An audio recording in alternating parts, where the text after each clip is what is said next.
더마카와 함께 시선 집중의 문을 열겠습니다. 어서 오세요. 네, 안녕하세요. 더마카입니다. 5145님이 재밌는 걸 보내주셨네요. 동료 직원이 선물이라며 동물 모양의 슬리퍼를 팀원들 모두에게 선물했습니다. 동물을 각자의 이미지에 맞게 골랐다고 하는데 전 곰을 받았어요. 더마카, 제이비에게 슬리퍼를 선물한다면 어떤 동물 모양을 하실 건가요? 제이비 어떤 거 받고 싶으세요? 누구 닮았다고 생각하십니까? 그건 됐고 그 회사는 토템의 회사고 그럼 보내주신 분은 지금 환웅의 자손쯤 되시는 건가요? 네? 그렇죠? 네? 뭐라고요? 못 들었어요. 환웅의 자손이라고요? 방송에 집중 좀 해주세요. 환웅의 네. 자손이라고요? 네. 아니 곰을 받았다면서요? 곰을. 곰이랑 닮으셨나 보죠.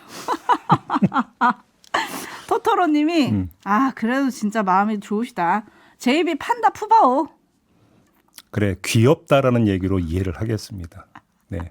세상 사는 모든 게 해석에 달려 있다고 하더라고요. 뭐 제가 생각하는 동물은 있지만 그거는 뭐 나중에 진짜 그런 슬리퍼가 있으면 제가 한번 선물하고 실물을 보여드리도록 하겠습니다. 알권리님, 제이비 저 오늘 서울 갑니다. 한 달간 힘들고 고된 기초훈련을 수료한 아들이 진짜 육군 사관생도가 되는 날입니다. 저번에 사연 보내주셨던 그분? 맞아요. 수많은 고뇌와 번뇌에서 힘들었을 아들 꼭 안아주고 격려해주고 올게요. 그럼 오늘 이제 정식 입학식이라고 합니까? 입교식이라고 해야 됩니까? 그게 오늘인가요? 그런가 봐요. 비 오는데? 그러게요. 강당에서 하려나? 아닐 텐데. 연병장에서 할 텐데 아마. 그리고 저희가 그때 여쭤봤던 홍범도 장군님 네. 흉상 네. 어디에 어떻게 돼 있는지 알려주세요. 알권리님. 네. 그리고 공진다님, 두 아이가 대학에 합격했습니다. 아들은 기숙사로 딸은 예비대학으로 다음 주면 남편과 단 둘이네요. 20년 만에 분가한 느낌인데 좋은 거 맞죠, 제이비? 좋다고 생각하면서 사세요. 생각하기 나름입니다. 그죠?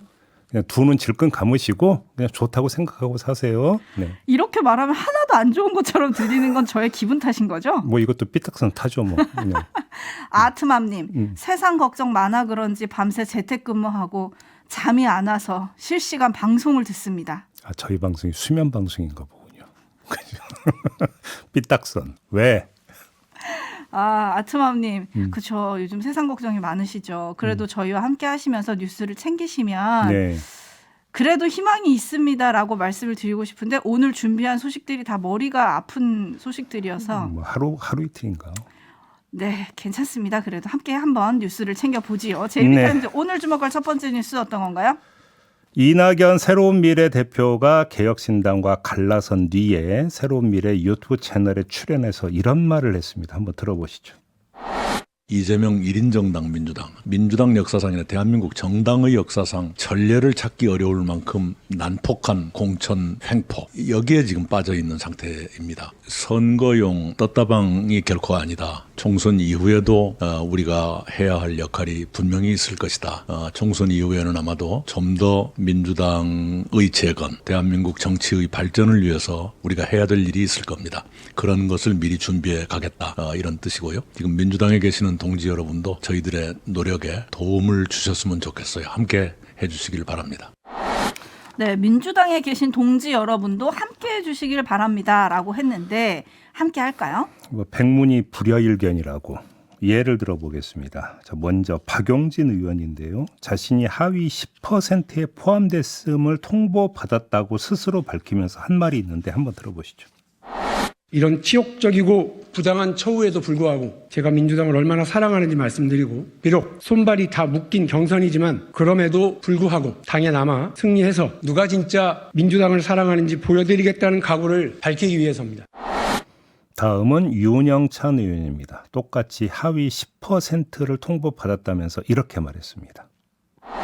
경선에서 이기기는 사실상 어렵다고들 합니다. 그러나 저는 멈추지 않겠습니다. 굴복하지 않겠습니다. 제 앞에 그 어느 누가 오더라도 물러서지 않고 당당히 맞이해 평가받을 것입니다. 저를 표적으로 한 끊임없는 불온한 시도를 꺾고 반드시 승리하겠습니다.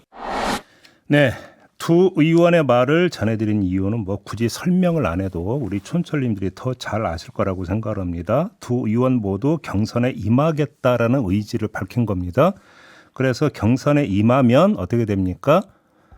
탈당해서 총선 출마가 불가능합니다. 그래서 경선에서 이겨서 민주당 후보가 되거나 아니면 경선에 승복하거나 이렇게 돼야 되는 거지 선택지가 제3의 선택지는 없다라는 겁니다. 경선에 임하는 순간에는 그렇습니다.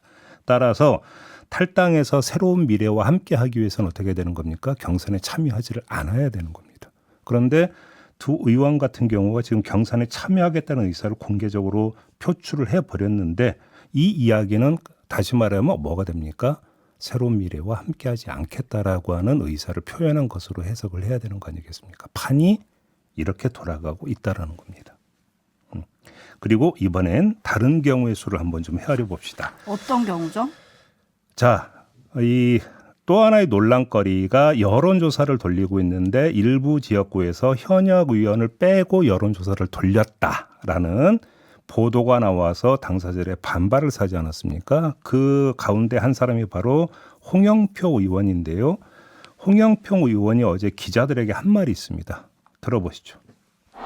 이번처럼 이렇게 비선, 밀실, 사천 이런 식으로 얘기가 나오고 또 이제 구체적으로 여론조사 같은 것들이 정말 정체불명의 사실 불법성도 굉장히 높은 뭐 이런 것들이 나오니까 의원들이 굉장히 투명하고 공정한 공천 이런 것에 대해서 이게 무너진 것 아닌가 이런 우려가 있죠.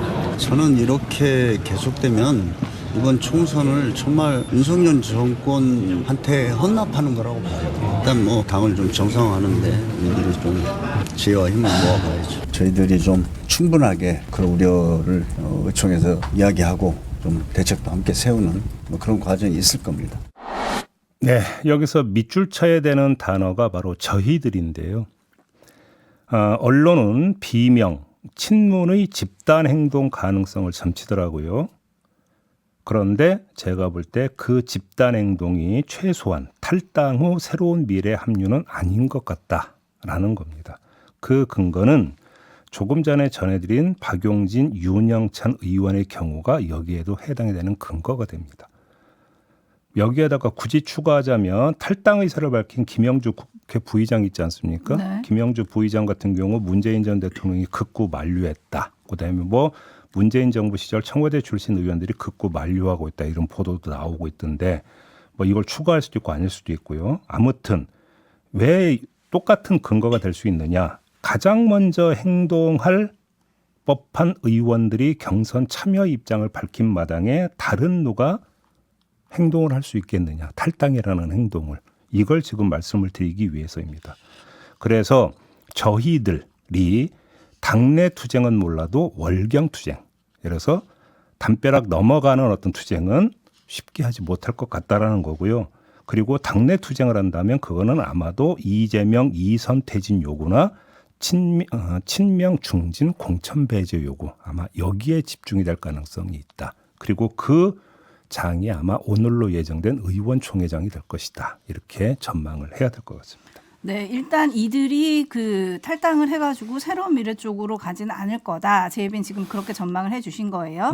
지금 홍영표 의원이 이제 어제 본인의 의원회관에서 전해철, 송갑성, 윤영찬 의원 등과 이제 만났다는 거잖아요. 네. 그리고 이런 이른바 친문 의원들이 비공개 만찬을 했다는 거고요. 그래서 집단 행동을 할 걸로 보여지는데 아직은 때가 아니다. 조금만 더 기다려보자. 뭐 이런 공감대가 형성됐다. 이런 보도도 나왔고 또 오늘 아침에 동아일보를 보면 홍영표 의원이 19일 날 새로운 미래 김종민 책임위원과 심야 회동을 했다. 이런 보도가 또 나왔어요. 네. 당연히 김종민 의원은 좀 우리 쪽으로 와라 이런 얘기를 했겠죠. 그런데 조금 전에 들은 홍영표 의원의 말 중에 또 하나 밑줄 쳐야 되는 대목이 뭡니까? 정상화라는 단어를 썼습니다. 당을 정상화하는데 그렇죠? 그렇죠. 네. 예, 그거랑 이어지는 것 같은데 홍 의원도 김종민 의원한테 확답을 하지는 않았다고 합니다. 네. 그리고 새로운 미래는 역시 더 많은 의원을 땡겨야 하는 입장이니까 뭐 김영주 의원도 그렇고 서른 의원도 그렇고 여러 의원들한테 꾸준히 러브콜을 보내고 있는 걸로 파악됐다. 이런 보도가 있습니다. 근데 제이비는 일단 경선 참여를 했기 때문에 함께할 가능성이 없다고 했지만 혹시라도 뭐 추후에 합류할 수 있는 건 아닙니까? 아니 법적으로 경선에 참여하면 안 된다니까요. 어허. 그거는 경선에 참여하지 않았을 때 얘기예요. 경선을 거부하고 탈당을 하거나 뭐 컷오프된 사람들 같은 경우는 가능하죠. 하지만 경선에 참여한 경우라고 한다면 탈당 후에 당적을 바꿔서 다른 당 후보로 출마하는 게 법으로 가능하지가 않다라는 말씀입니다. 네네네. 그리고 이분들 아니라 숨은 또 하위에 10%들이 있을 수 있으니까 네. 그분들이 움직일지 뭐 이것도 지켜보도록 하고요. 이재명 대표는 이 모든 과정을 환골탈태라고 얘기를 했거든요. 네. 근데 만약에 일부 반발하는 의원들이 이선 퇴진이나 이런 거를 의총에서 요구를 한다. 그러면 이거를 들어줄까요? 근데 들어주고 안 들어주고의 문제를 떠나서 이선 퇴진을 해서 새로운 얼굴을 올리는 게 지금 단계에서 무슨 의미가 있는가도 따져봐야 되는 것이죠. 예를 들어서 그러면 그 이재명 대표 이선 퇴진을 요구하는 것은 당의 간판을 바꿔서 당이 바뀌고 있다라고 하는 것들을 보여주기 위함이라고 해석을 해야 되는 거잖아요. 근데 당이 바뀌고 있다라고 하는 것의 표상이 뭡니까? 공천 결과가 될 텐데 공천 다 끝난 다음에 이선 퇴진을 요구를 해서 관철시킨들 그 사람이 정말로 실세 어떤 간판이라고 누가 간주를 하겠냐라는 겁니다. 그런 점에서. 이런 현실적인 문제도 있을 수 있다. 다만 이런 여지는 있을 수 있겠죠. 당의 간판 교체가 아니라 당의 뭐 간판 추가. 뭐 예를 들어서. 공동선대위원장 뭐 그런 식으로 한다든지. 그런 것들이 뭐 가능할 수 있겠는데 그게 이선 퇴진 요구라고 하는 것들이 조금 전에 홍영표 의원의 표현을 빌면 이른바 당의 정상화의 실질적 해법이 될 수 있느냐 이건 따져봐야 되는 문제가 있다라는 겁니다. 옳고 그런 아니 찬반을 떠나서 이런 점도 함께 봐야 되는 부분이 있겠지요. 네, 민주당 박용진 의원이 하위 10%에 들자 재작년 대표 전당대회 때 이재명 대표의 말이 또 화제가 되고 있더라고요. 2022년 8월 민주당 전당대회 경선에서 당시 당대표 후보였던 이재명 후보가 이렇게 얘기를 했더라고요. 우리 박용진 후보도 공천 걱정하지 않는 그런 당 확실하게 만들겠습니다. 이 말이 지금 다시 회자가 되고 있던데 뭐 여튼 오늘 의총 좀 지켜봐야 될 것 같고요. 촌철님들의 반응 살짝 살펴드리면 머니마켓님 박용진 의원이 하위 10%면 누가 높은 평가를 받은 건가요? 저는 이해할 수 없습니다. 반면에 박상록님은 성적표 받아놓고 공부 안 한 거 후회는 안 합니까? 먼저 자기 점수가 왜 그렇게 나왔는지 반성이 먼저 아니냐 뭐 이런 의견들이 엇갈리면서 들어오고 있습니다. 여기서 이제 짚어야 되는 게 그거예요. 이제 평가 기준이 있고 평가 결과가 있잖아요. 이게 공개가 안 된다라는 거잖아요. 평가 기준은 뭐 이제 큰 항목은 공개가 됐지만 큰 항목에 보면 정량 평가 부분이 있고 정성 평가 부분이 있거든요. 그러면 정성 평가 부분에서 그럼 도대체 뭘 기준으로 평가를 했느냐를 따져봐야 되는 것이니까. 근데 이건 지금 공개가 안 되고 있다라는 것입니다. 이러니까 어떻게 됩니까? 서로 각기 다른 주장을 하고 있는 것이겠지요. 네. 네. 관련해서 친문 의원들이 홍영표 의원실에 어제 모였다고 제가 말씀드렸는데 그중에 한 명인 송갑석 의원이 잠시 후에 출연을 합니다. 네. 어떻게 지금 당 상황 보고 있는지 짚어보도록 하겠습니다. 시선 집중해 주시고요. JB타임즈 다음 주목할 뉴스는 어떤 건가요? 윤석열 대통령이 어제 국무회의 모두 발언에서 의대 증원 문제를 거론했는데요. 들어보시죠. 2,000명 증원은 말 그대로 최소한의 확충 규모입니다. 의대 증원은 더 이상 늦출 수 없는 시대적 과제입니다. 네, 아예 못을 박아버린 건가요? 뭐 그렇게 해석을 해야 되겠죠. 여기에다가 하나를 더 추가합시다. 정부가 의대별 증원 규모 배정을 4월 중하순에서 3월로 앞당기지 않았습니까? 관련해서 저희 시선 집중에 출연했던 박민수 차관이 했던 말이 있습니다. 다시 한번 들어보시죠. 통상적으로는 예년의 그 절차를 보면은 네. 교육부에서 한 5월 정도에 이것을 결정을 합니다. 네네. 그래서 이제 저희가 4월 중순 이후라고 이제 말씀을 드린 것인데요. 근데 이게 그렇게 한 그 스케줄에 대해서 네. 선거가 끝나고 나면 의료계와 타협을 해서 숫자를 줄이고 네네. 이렇게 할 것이 아니냐라고 예, 하는 예. 그런 선거용이라고 예. 하는 거에 대한 답으로 그 말씀드린 것입니다. 자, 이제 종합을 해볼까요? 윤석열 대통령의 말과 박민수 차관의 말을 종합하면 어떻게 됩니까? 정부는 갈수록 강경해지고 있다. 이렇게 정리를 해야 됩니다. 반전은 없다는 이 점을 제3제사 강조하고 있다. 이런 건데요.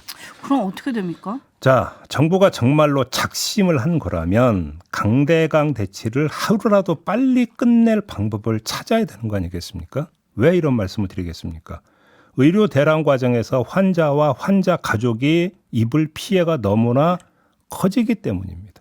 하루라도 빨리 끝내야 되는 것이죠. 하지만 빨리 끝날지는 솔직히 미지수입니다. 어젯밤에 전공의협의회 성명이 나왔습니다. 의대 증원 전면 백지화하라라는 요구를 내놨습니다. 네. 제가 지금 전에 드렸던 정부의 입장과는 정면에서 아주 대척점에서 나오고 있는 목소리입니다. 여기서 간극은 엄청나게 커 보입니다. 따라서 빨리 끝날지 미지수다라는 얘기를 안 할 수가 없습니다. 따라서 그 결말을 지금 짚을 수는 없고요. 다만 앞으로의 진행 이 상태가 계속 유지가 된다면 여기서 맞이하게 될 고비가 2개가 있다. 이 점만은 말씀을 드릴 수가 있을 것 같아요. 고비. 첫 번째 고비는 대략 2주 후에 나올 수 있을 것이라고 보는데, 자, 전공의 이탈에 따라서 투입되는 인력들이 있습니다. 의대 교수나 간호사나 이런 분들이 지금 투입이 되고 있지 않습니까? 그래서 일단 메우고 있는데, 보건의료노조 부위원장과 인터뷰할 때도 제가 이걸 그러니까 질문을 드린 바가 있고 대답도 한 바가 있어요. 신체적 능력에는 한계가 있기 때문에 마냥 버틸 수가 없다라는 겁니다. 그렇죠. 그래서 결국 한 2주 정도가 한계치 아니겠느냐라고 다들 입을 모으고 있습니다. 그러면 이때 가면 어떻게 되는 것이냐? 여기서 다시 추가로 투입될 수 있는 대체 인력이나 이런 게 없다면 그때는 속수무책 상황이 발생을 한다라는 것입니다. 그럼 이때 정부가 어떤 조치를 취할 것이냐가 첫 번째 고비가 된다라는 것이고요. 두 번째는 조금 전에 박민수 차관 그 목소리를 전해드렸습니다만 정말로 정부가 3월 중에 의대별 정원 결정을 해서 배정을 하고 대학에 통보를 한다면 이때가 될 거라는 겁니다. 정부가 공언했던 의대별 증원 배정이 이루어지는 시점이 되니까 그러면 이제는 기정사실이 되어버린다는 겁니다. 방침이 아니라 결과가 나온다는 겁니다. 그러면 이때 전공의들은 또 어떤 태세를 취할 것이냐. 이게 또 한 번의 고비가 되지 않겠습니까?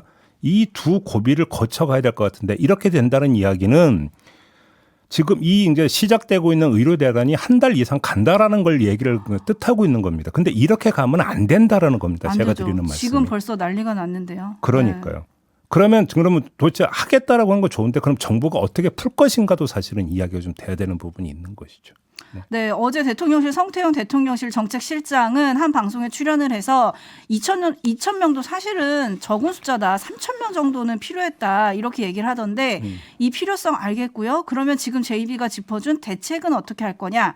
여기에 조금 좀 초점이 지금은 맞춰져야 될 때가 아닌가. 네. 이 하나님이 고래 싸움에 새우등이 터집니다라고 했는데 아픈 국민들이 많이 있거든요. 아, 그럼요. 예. 네. JB타임즈 다음 주목할 뉴스는 어떤 건가요? 군인권센터가 어제 기자회견을 열고 고 최수근 상병 관련 김계환 해병대 사령관의 문자 메시지를 공개를 했습니다. 최 상병 연결식이 열렸던 지난해 7월 22일 밤 9시 14분에 김계환 사령관이 국가안보실에서 파견 근무하고 있는 해병대 대령에게 최 상병 부모님이 전한 말이라면서 메시지를 보냈는데 이 메시지에는 장관님께도 보고 드렸고 V께도 보고 드렸다고 답장 주셨어라는 내용이 담겨 있습니다. 여기서 V가 대통령을 뜻한다. VIP? 그렇죠. 이런 건데요. 군인권센터는 이를 근거로 유족 심경까지 보고받고 있던 대통령이 사망 사건 수사 결과와 같은 주요 사항을 보고받지 않았다라는 얘기는 납득하기 어렵다. 이렇게 주장을 했습니다. 어떻게 봐야 될까요? 자, 우선 짚어야 하는 점이 이 문자 메시지는 군 검찰이 확보한 김계환 사령관의 문자 메시지 수발신 내용에 들어있는 것이라고 합니다. 그런데도 군사법원에 증거로 제출을 하지 않았다고 합니다. 왜요? 이 점을 일단 체크를 하고요. 네. 또 하나, 군인권센터는 국정조사 실시를 강하게 촉구를 했어요. 그런데 총선이 코앞인 상황에서 국정조사에 합의할 가능성도 그리고 설령 합의한다 하더라도 내실 있게 국정조사가 실시될 가능성도 크다고 보기는 어렵습니다. 현실적으로.